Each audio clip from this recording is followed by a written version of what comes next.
पुढे जाऊयात। राज्यातल्या शेतकऱ्यांसाठी आता एक दिलासादायक बातमी समोर आली आहे। कर्जमाफीची पहिली यादी होणार आहे। मुख्यमंत्री देवेंद्र फडणवीसांनी याबाबत माहिती दिली आहे। अजित पवार यांच्या जयंतीचं औचित्य साधून यादी जाहीर करणार असल्याचं मुख्यमंत्र्यांनी सांगितलंय। महाराष्ट्राचे लाडके उपमुख्यमंत्री स्वर्गीय अजितदादा पवार यांची उद्याचे जयंती आहे। उद्या कर्जमाफीची पहिली प्राथमिक यादी देखील येऊ शकते अशी एक माहिती समोर आली। प्रयत्न आहे की पहिली यादी जी आहे ती जाहीर व्हावी। आमचे सहकार मंत्री बाबासाहेब पाटील यांनी या संदर्भात प्रयत्न केलेला आहे आणि शक्यतोवर उद्या दादांच्या जयंतीचं औचित्य साधून ही यादी यावी हा प्रयत्न आम्ही करू। सातत्यानं ठिकठिकाणी राज्यात आंदोलनं होऊ लागलेले आहेत। कायदा सुव्यवस्थेचा प्रश्न निर्माण होऊ शकतो। काय अधिकची माहिती प्राप्त झाली का तुम्हाला या आंदोलनाच्या बाबतीत? बघा, असं आहे की लोकशाहीमध्ये आंदोलन करण्याचा अधिकार सर्वांना आहे। केवळ लोकशाहीमध्ये आंदोलन करतानाही संविधानाने दिलेले हक्क आणि त्यासोबत संविधानाने टाकलेली जबाबदारी या दोन्ही गोष्टी लक्षात घेतल्या पाहिजे। कोणीही परवानगी घेऊन आंदोलन करत असेल, शांतिपूर्ण आंदोलन करत असेल तर अशा आंदोलनाला परवानगी पण दिली जाईल आणि अशी आंदोलनं करण्याचा सगळ्यांना अधिकार आहे। जाणीवपूर्वक राजकीय अशांतता तयार करण्याकरता बिना परवानगी आंदोलनं करणे, हिंसा करणे हे मात्र कुठल्याही परिस्थितीमध्ये योग्य नाही। त्याच्यावर आवश्यक ती कारवाई। राज्यातील लाखो शेतकरी ज्या निर्णयाची आतुरतेने वाट बघत होते त्या कर्जमाफीबाबत मुख्यमंत्री देवेंद्र फडणवीस यांनी महत्त्वाचं वक्तव्य केलं आहे। त्यांच्या वक्तव्यानुसार सरकारकडून कर्जमाफीची प्रक्रिया पुढे नेण्याचा प्रयत्न सुरू असून प्राथमिक यादी आज जाहीर होण्याबाबत माहिती दिलेली आहे। आजच्या व्हिडिओमध्ये आपण मुख्यमंत्री नेमके काय म्हणाले, शेतकऱ्यांनी पुढे काय करावे, कोणत्या गोष्टींकडे लक्ष द्यावे आणि सरकारची भूमिका काय असणार आहे हे सविस्तर आजच्या व्हिडिओच्या माध्यमातून जाणून घेणार आहोत।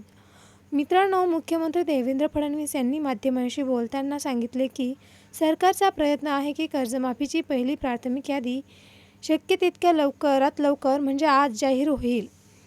त्यांनी असे सुद्धा नमूद केले की सहकार विभाग या संदर्भामध्ये आवश्यक तयारी करत असून अजित पवार यांच्या जयंतीच्या निमित्ताने यादी प्रसिद्ध करण्याचा प्रयत्न करणार आहे। याचा अर्थ असा नाही की सर्व शेतकऱ्यांच्या खात्यात लगेच पैसे जमा झाले आहेत किंवा जमा होईल। याचा अर्थ सरकार प्रक्रिया पूर्ण करण्याच्या दिशेने काम करत असल्याचे त्यांनी सांगितले आहे। आता सर्वात महत्त्वाचा प्रश्न म्हणजे जी प्राथमिक यादी आहे तिचं काय असतं। प्राथमिक यादी म्हणजे लाभार्थ्यांची सुरुवात यादी आणि या यादीमध्ये नाव आल्यानंतर संबंधित कागदपत्रे, पात्रता आणि इतर प्रशासकीय प्रक्रिया तपासल्या जाऊ शकतात। अंतिम मंजुरीनंतर पुढील टप्पा सुरू होतो। त्यामुळे कोणत्याही शेतकऱ्याने सोशल मीडियावर फिरणाऱ्या प्रत्येक मेसेजेसवर विश्वास ठेवू नये। अधिकृत यादी प्रसिद्ध झाल्यानंतरच आपले नाव चेक करावे। मुख्यमंत्र्यांनी आंदोलनाच्या विषयावरही स्पष्ट भूमिका मांडलेली आहे। त्यांनी सांगितले की भारत हा लोकशाही देश आहे आणि प्रत्येक नागरिकाला शांततापूर्ण आंदोलन करण्याचा अधिकार आहे। मात्र संविधानाने दिलेल्या अधिकारांसोबत जबाबदाऱ्यासुद्धा पाळल्या पाहिजेत। त्याच्यामध्ये परवानगी घेऊन शांततेत आंदोलन केल्यास त्याचा आदर केला जाईल, परंतु हिंसा, कायदा हातात घेणे किंवा सार्वजनिक मालमत्तेचे नुकसान करणे योग्य नाही आणि अशा प्रकरणांमध्ये कायद्यानुसार कारवाई केली जाईल। मित्रांनो, अनेक शेतकरी गेल्या अनेक महिन्यांपासून कर्जमाफीच्या प्रतीक्षेत असलेल्या शेतकऱ्यांना शेतीचे वाढते खर्च, नैसर्गिक आपत्ती, बाजारभावातील चढउतार आणि कर्जाचा वाढता बोजा यामुळे अनेक कुटुंबांवर आर्थिक ताण आहे। अशा परिस्थितीमध्ये सरकारकडून कर्जमाफीबाबत आलेले कोणतेही वक्तव्य शेतकऱ्यांसाठी महत्त्वाचे ठरते। मात्र अंतिम निर्णय आणि लाभार्थी यादी ही अधिकृत घोषणेनंतरच निश्चित होते। जर कर्जमाफीची यादी जाहीर झाली तर शेतकऱ्यांनी सर्वप्रथम आपले नाव तपासणे, त्यानंतर बँक खाते, आधार लिंक, कागदपत्रे आणि इतर आवश्यक माहिती योग्य आहे का हे चेक करणे सर्वात महत्त्वाचे ठरते। जर नाव यादीत नसेल तर घाबरून जाण्याची गरज नाही। अनेक वेळा यादी टप्प्याटप्प्याने प्रसिद्ध होत असते, त्यामुळे पुढील अपडेटची वाट बघणे आवश्यक आहे। मित्रांनो, कोणत्याही अफवा किंवा खोट्या लिंकवर क्लिक करू नका। पैसे मिळवून देण्याच्या नावाखाली फसवणूक करणाऱ्यांपासून सावध राहा। अधिकृत शासन संकेतस्थळ किंवा संबंधित विभागाकडून आलेल्या माहितीलाच प्राधान्य द्या।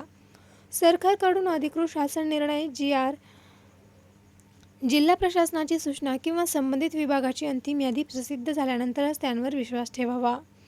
शेवटी एवढेच सांगू इच्छिते की मुख्यमंत्री देवेंद्र फडणवीस यांनी कर्जमाफीबाबत सरकार प्रयत्नशील असल्याचे सांगितले आहे. पुढील प्रक्रिया किंवा अंतिम निर्णय अधिकृत घोषणांवर अवलंबून राहू शकतो. मित्रांनो, तुम्ही शेतकरी असाल तर या विषयावरील प्रत्येक अधिकृत अपडेटकडे लक्ष ठेवा. चुकीच्या माहितीपासून दूर राहा आणि खात्रीशीर माहिती इतरांपर्यंत शेअर करा. आजच्या व्हिडिओमध्ये एवढीच माहिती. व्हिडिओ आवडला असेल तर लाईक करा, शेअर करा आणि अशा शेतकरी व शासन योजनांच्या विश्वासार्ह अपडेटसाठी आपल्या चॅनलला सबस्क्राईब करा. चला तर भेटूया नवीन व्हिडिओमध्ये नवीन अपडेटसह. राज्यातील लाखो शेतकरी ज्या निर्णयाची आतुरतेने वाट बघत होते, त्या कर्जमाफीबाबत मुख्यमंत्री देवेंद्र फडणवीस यांनी महत्त्वाचं वक्तव्य केलं आहे. त्यांच्या वक्तव्यानुसार सरकारकडून कर्जमाफीची प्रक्रिया पुढे नेण्याचा प्रयत्न सुरू असून प्राथमिक यादी आज जाहीर होण्याबाबत माहिती दिलेली आहे. आजच्या व्हिडिओमध्ये आपण मुख्यमंत्री नेमके काय म्हणाले, शेतकऱ्यांनी पुढे काय करावे, कोणत्या गोष्टींकडे लक्ष द्यावे आणि सरकारची भूमिका काय असणार आहे, हे सविस्तर आजच्या व्हिडिओच्या माध्यमातून जाणून घेणार आहोत. मित्रांनो, मुख्यमंत्री देवेंद्र फडणवीस यांनी माध्यमांशी बोलताना सांगितले की सरकारचा प्रयत्न आहे की कर्जमाफीची पहिली प्राथमिक यादी शक्य तितक्या लवकरात लवकर म्हणजे आज जाहीर होईल. त्यांनी असे सुद्धा नमूद केले की सहकार विभाग या संदर्भामध्ये आवश्यक तयारी करत असून अजित पवार यांच्या जयंतीच्या निमित्ताने यादी प्रसिद्ध करण्याचा प्रयत्न करणार आहे.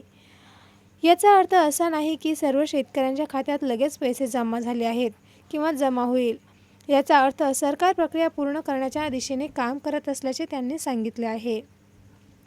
आता सर्वात महत्त्वाचा प्रश्न म्हणजे जी प्राथमिक यादी आहे तिचं काय असतं. प्राथमिक यादी म्हणजे लाभार्थ्यांची सुरुवात यादी आणि या यादीमध्ये नाव आल्यानंतर संबंधित कागदपत्रे, पात्रता आणि इतर प्रशासकीय प्रक्रिया तपासल्या जाऊ शकतात. अंतिम मंजुरीनंतर पुढील टप्पा सुरू होतो. त्यामुळे कोणत्याही शेतकऱ्याने सोशल मीडियावर फिरणाऱ्या प्रत्येक मेसेजेसवर विश्वास ठेवू नये. अधिकृत यादी प्रसिद्ध झाल्यानंतरच आपले नाव चेक करावे. मुख्यमंत्र्यांनी आंदोलनाच्या विषयावरही स्पष्ट भूमिका मांडलेली आहे. त्यांनी सांगितले की भारत हा लोकशाही देश आहे आणि प्रत्येक नागरिकाला शांततापूर्ण आंदोलन करण्याचा अधिकार आहे. मात्र संविधानाने दिलेल्या अधिकारांसोबत जबाबदाऱ्यासुद्धा पाळल्या पाहिजेत. त्याच्यामध्ये परवानगी घेऊन शांततेत आंदोलन केल्यास त्याचा आदर केला जाईल. परंतु हिंसा, कायदा हातात घेणे किंवा सार्वजनिक मालमत्तेचे नुकसान करणे योग्य नाही आणि अशा प्रकरणांमध्ये कायद्यानुसार कारवाई केली जाईल.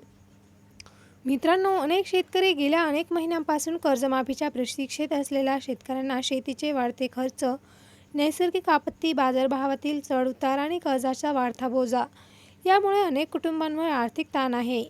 अशा परिस्थितीमध्ये सरकारकडून कर्जमाफीबाबत आलेले कोणतेही वक्तव्य शेतकऱ्यांसाठी महत्त्वाचे ठरते.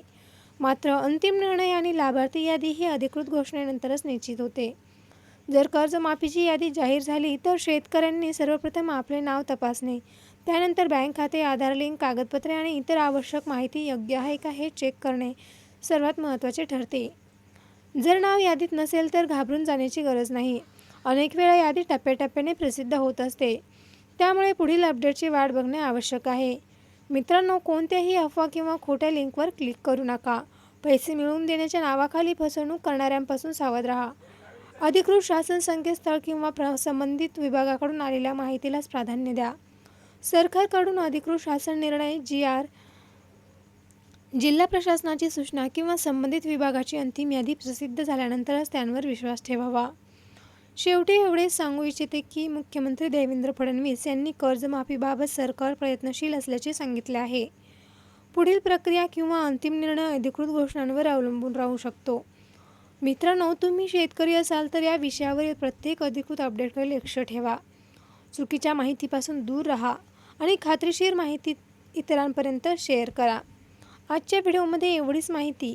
व्हिडिओ आवडला असेल तर लाईक करा, शेअर करा आणि अशा शेतकरी व शासन योजनांच्या विश्वासार्ह अपडेटसाठी आपल्या चॅनलला सबस्क्राईब करा. चला तर भेटूया नवीन व्हिडिओमध्ये नवीन अपडेटसह.